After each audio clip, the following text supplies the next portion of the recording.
पहला क्वेश्चन देख लेते हैं। आज का पहला क्वेश्चन है, सामवेद को गाने वाले विशेषज्ञ को क्या कहा जाता है।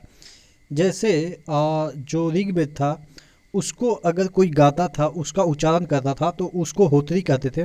तो उसी तरीके से सामवेद को अगर कोई गाता था तो उसको क्या बोलते थे, उद्गाता। देखिए यहाँ पे गाना से याद हो जाएगा कि एक तो याद ही रहता है, होत्री तो याद ही रहता है, तो उद्गाता किसका है, सामवेद का। शाम को अक्सर लोग मतलब कि बाहर निकल के गाता रहता है, मतलब कि आप कह सकते हैं पार्क में हो या कहीं अकेले में बैठ के शाम को अच्छे से गाता रहता है। तो इस तरह से उद्गाता कहते थे किसको, सामवेद को गाने वाले विशेषज्ञ को।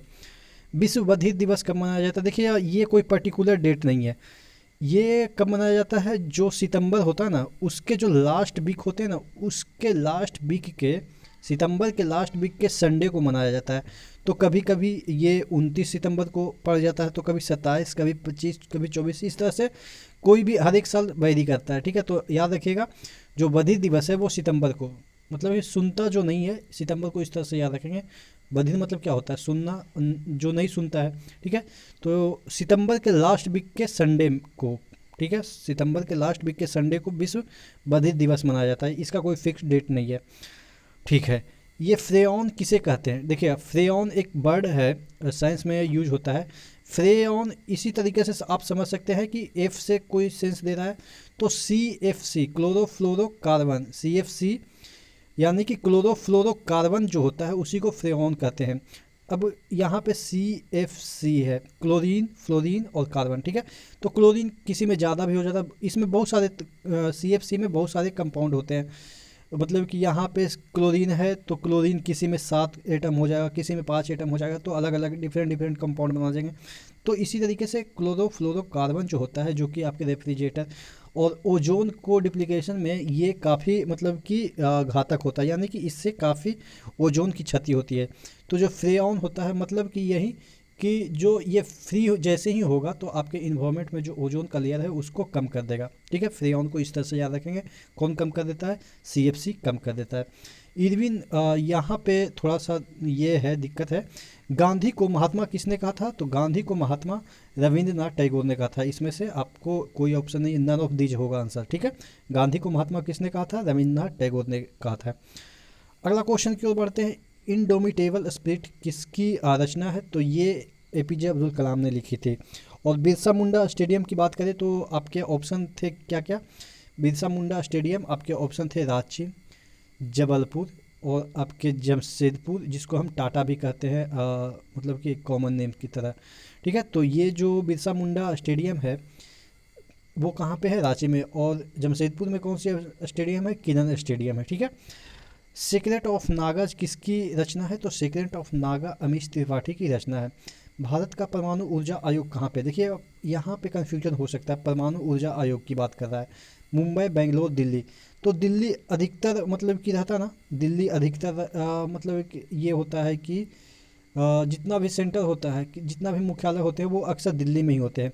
लेकिन अगर ये परमाणु ऊर्जा की बात करें, परमाणु ऊर्जा की बात करें तो ये जो आपका परमाणु ऊर्जा का जो केंद्र है वो कहाँ पे है, ये आपका मुंबई में है, ना कि बेंगलोर में है। याद कैसे करेंगे, तारापुर जो प्रथम परमाणु बिजली, जिसको हम कह सकते हैं एक मिनट, ये क्या हो गया यार।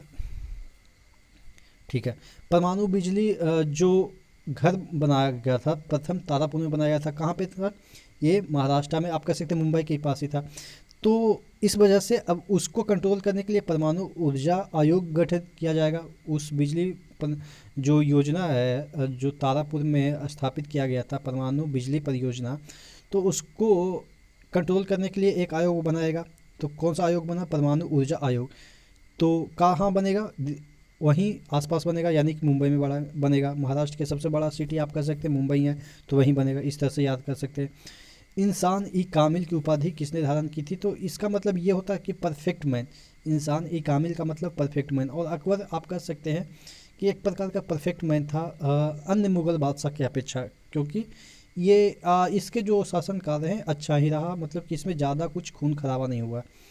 वाइल विट्रियोल किसे कहा जाता है, तो एक कंपाउंड होती है H2SO4, एक एसिड होती है, उसी को वाइल विट्रियोल कहा जाता है।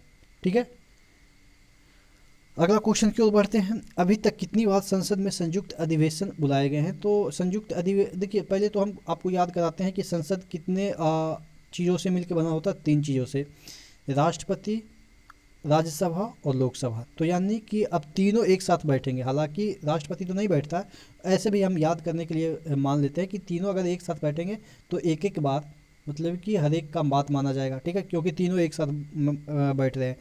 तो जो संयुक्त अधिवेशन की बात करें तो अभी तक 3 ही बार हुआ है, क्योंकि 3 लोगों से संसद बनी है, ठीक है। और अगर बात करें कौन कौन से समय ये जो संयुक्त अधिवेशन हुआ है, तो डॉरी प्रोविजन एक्ट 1961 में, बैंकिंग सर्विस कमीशन जो रिपेल बिल था 1978 में, उसके लिए बैठा था संयुक्त अधिवेशन, और प्रिवेंशन ऑफ टेररिज्म एक्ट 2002 में जो आया था, उसके लिए संयुक्त अधिवेशन बैठा था। आशा करते हैं क्वेश्चन आपको समझ में आई होगी।